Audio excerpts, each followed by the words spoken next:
ഏറ്റവും മികച്ച ഭക്ഷണ പദാർത്ഥങ്ങൾ കിട്ടുന്ന ഫുഡ് ഡെസ്റ്റിനേഷനാക്കി കേരളത്തെ മാറ്റുമെന്ന് ആരോഗ്യവകുപ്പ് മന്ത്രി വീണ ജോർജ് എറണാകുളം കസ്തൂർബ നഗറിൽ ആരംഭിച്ച ഫുഡ് സ്ട്രീറ്റ് ഉദ്ഘാടനം ചെയ്ത് സംസാരിക്കുകയായിരുന്നു അദ്ദേഹം. കേന്ദ്ര സംസ്ഥാന വിഹിതവും GCDA നൽകിയ 30 ലക്ഷം രൂപയും ഉപയോഗിച്ചാണ് പദ്ധതി നടപ്പിലാക്കിയിരിക്കുന്നത്. എറണാകുളം കസ്തൂർബ നഗറിൽ ആരംഭിച്ച ഫുഡ് സ്ട്രീറ്റിന്റെ ഉദ്ഘാടനം ആരോഗ്യവകുപ്പ് മന്ത്രി വീണ ജോർജ് നിർവഹിച്ചു. ഇതാണ് ഈ ഫുഡ് സ്ട്രീറ്റിന്റെ ലക്ഷ്യം. നമ്മളെല്ലാവരും ഒരാഴ്ചയിൽ ഒരിക്കലെങ്കിലും പുറത്തുനിന്ന് ഭക്ഷണം കഴിക്കുന്നവരാണ്. നമ്മളെല്ലാം തിരക്കുകളുള്ളവരാണ്. ഒരു ദിവസം ഒരു നേരം നമുക്ക് വീട്ടിൽ ഭക്ഷണം വെക്കേണ്ട, പുറത്തുനിന്ന് കഴിക്കാം നമ്മൾ ചിലപ്പോൾ തീരുമാനിക്കും. അല്ലെങ്കിൽ നമ്മുടെ ജീവിത സാഹചര്യം കൊണ്ട് ചിലപ്പോൾ നമ്മൾ ജോലി സംബന്ധമായി ഒറ്റയ്ക്കായിരിക്കും, കുക്ക് ചെയ്യാൻ പറ്റില്ല, പഠന സംബന്ധമായി വീട്ടിൽ നിന്ന് മാറിയായിരിക്കും. അങ്ങനെയാണെങ്കിലും പുറത്തുനിന്ന് ഭക്ഷണം കഴിക്കുന്നവരുടെ എണ്ണം കൂടി വരികയാണ്. അപ്പൊ ഇതിന്റെ ആരോഗ്യപരമായ കാഴ്ചപ്പാടിൽ ഇതിനെ കാണുന്നത് നമ്മൾ കഴിക്കുന്ന ഭക്ഷണമാണ് നമ്മുടെ ആരോഗ്യം. ഇപ്പൊ വൃത്തിയുള്ള ശുദ്ധമായ ഭക്ഷണം കഴിക്കണം. ഇന്നിപ്പോ ആദ്യത്തെ സ്റ്റോൾ അവിടെ ഓപ്പൺ ചെയ്തത്, തുറന്നത് മില്ലറ്റ്സ് ആണ്. നമ്മുടെ ഒരു കാലത്ത് നമ്മുടെയൊക്കെ ആഹാരത്തിന്റെ ഭാഗമായിരുന്നു ഇങ്ങനെയുള്ള ചെറുധാന്യങ്ങളൊക്കെ, മില്ലറ്റ്സ്. പക്ഷെ ഇന്നിപ്പോ നമ്മൾ അതെല്ലാം മാറി മറ്റൊരു ഇതിലേക്ക് പോയി. പക്ഷെ ഇത് ആരോഗ്യത്തിന് വേണ്ടിയിട്ടും അതോടൊപ്പം തന്നെ വൃത്തി, ആരോഗ്യം, ഇതെല്ലാം സംരക്ഷിക്കുന്നതിന് വേണ്ടിയിട്ട് അതുപോലെ വളരെ മനോഹരമായിട്ട് ഇത് ഇവിടെ പൂർത്തീകരിക്കുമ്പോൾ ഇത് മാത്രമല്ല കേട്ടോ, ഇതൊരു തുടക്കമാണ്. ഇവിടെ ഇപ്പം പറഞ്ഞു കിഫ്ബിയിലൂടെ ഈ ഒരു റോഡ് അത് മനോഹരമായി നവീകരിക്കുന്നതിന് വേണ്ടിയിട്ടുള്ള നടപടികൾ നടന്നു വരുന്നുണ്ട്. GCDA പ്രോജക്റ്റ് ഉണ്ട്. ബഹുമാനപ്പെട്ട MLA ശ്രീ TJ വിനോദ് അദ്ദേഹത്തിന്റെ ഫണ്ട് വെച്ചിട്ട് ഇവിടെ പാർക്ക് നവീകരിക്കുന്നുണ്ട്. അതായത് ഏതാനും മാസങ്ങൾക്കകം കൊച്ചിയിലെ ഏറ്റവും മനോഹരമായിട്ടുള്ള ഒരു ഇടമായിട്ട് ഈ പ്രദേശം മാറാനായിട്ട് പോവുകയാണ്. അപ്പൊ അത് വളരെ നല്ലൊരു കാര്യമായിട്ട് കാണുന്നു. എല്ലാവർക്കും മാതൃകയാക്കാവുന്നതാണ്.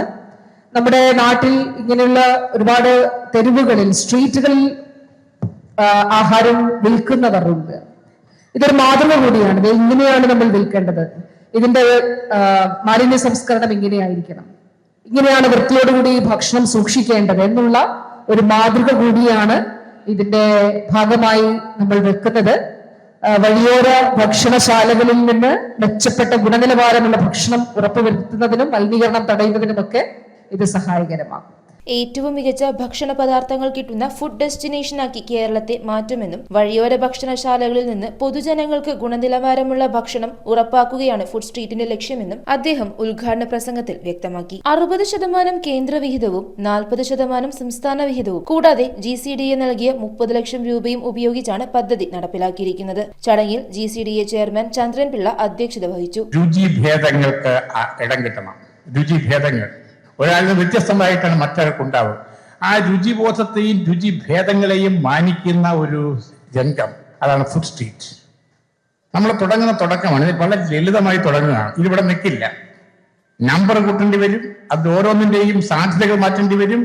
ഇത് തുടക്കം മാത്രമാണ്. ഞാൻ ഉറപ്പ് പറയുന്നു, കൊച്ചി സിറ്റിയുടെ നിരവധി ഫുഡ് സ്ട്രീറ്റുകളുടെ ഒരു പ്രോട്ടോടൈപ്പ് മാത്രമായിട്ട് ഇതിനെ കണക്കാക്കണം. വരാനിരിക്കുന്നതേ ഉള്ളൂ എന്നാണ് എനിക്ക് പറയാനുള്ളത്. Kochi mayor advocate M. Anilkumar മുഖ്യപ്രഭാഷണം നടത്തി. MLA-മാരായ TJ വിനോദ്, KJ മാക്സി, ഭക്ഷ്യസുരക്ഷാ വകുപ്പ് കമ്മീഷണർ അഫ്സാന പർവീൻ, കൊച്ചി നഗരസഭാ councillor Lathika teacher, GCDA executive committee അംഗങ്ങളായ KK Shibu, AB Sabu, AS Anilkumar, health service director KJ Reena, FSSAI deputy director KN Dhanya, ജില്ലാ medical officer doctor Ashadevi, national health mission ജില്ലാ programme manager doctor Persalin George, GCDA secretary MV Shari തുടങ്ങിയവർ പങ്കെടുത്തു. News bureau, Ernakulam.